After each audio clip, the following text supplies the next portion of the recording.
average person says over 860 million words in their lifetime. Yes, 860 million words. So let's stop for a few moments and think about if those words are encouraging someone or breaking them down.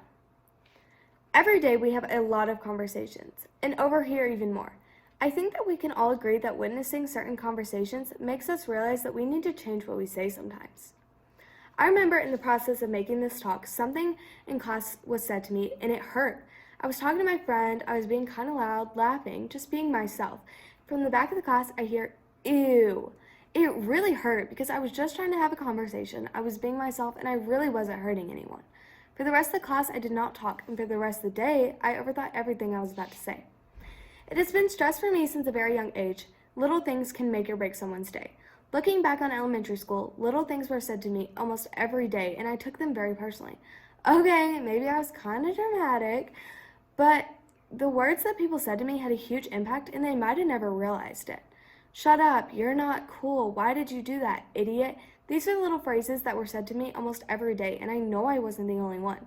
Once we got to 4th grade, I feel like a lot of us started caring more, and everything changed. Things like popularity came into play, and we did anything that we could to be popular, which meant we were kind of mean to people who weren't very popular. Since this started at such a young age, now in middle school and high school, some kids just stop talking. How does negativity affect a person? Dr. Masaru Emoto conducted experiments on water stored in containers and then supercooled them to create ice crystals. During the experiment, researchers labeled some containers with negative words. Conversely, other bottles were labeled with words of gratitude.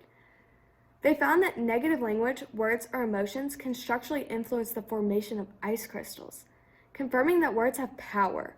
This suggests that if the impact of negative language can influence the structural makeup of water, then words can impact our lives. Some people are skeptical because it is hard to believe, but it does make sense because we are constructed of up to 60% water. So if this experiment is true, it would just show that since negativity could affect water, it will affect humans who are composed of half water, and it really does. Let's take into consideration the quiet kids. These quiet kids sit in the back of the classroom and they just don't talk. We really don't know them and we don't understand that they have an opinion and a voice, just like everyone else. I've witnessed myself, one of those kids trying to speak up, and they have been shut down or told to shut up. We judge them very easily. This can have a huge impact on these kids. I have seen people lose their voice completely and think that their opinion is not valued. Not only kids have an impact on others. At home and in public places, adults also judge and talk down to children, and sometimes not even meaning to hurt them. Those kind of painful words replay themselves for decades to come.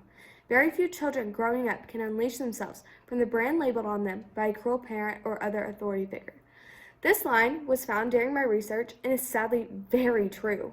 If kids are talked to negatively at home, the fear of talking can be carried to school, and as they grow up, can turn an adult into an introvert completely.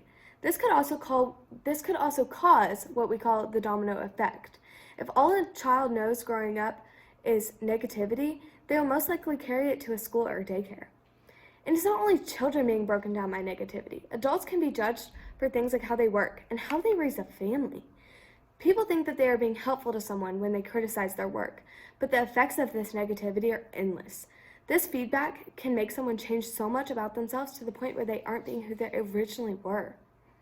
We talked about the effects of negativity, so now let's see how we can change what we say.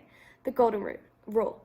Treat others the way you want to be treated. If you're going to make a little rude comment, we need to consider how it would make us feel. There's also the quote, if you have nothing nice to say, don't say anything at all. Which is true, if you're going to make a mean comment, just don't. There's something called constructive criticism.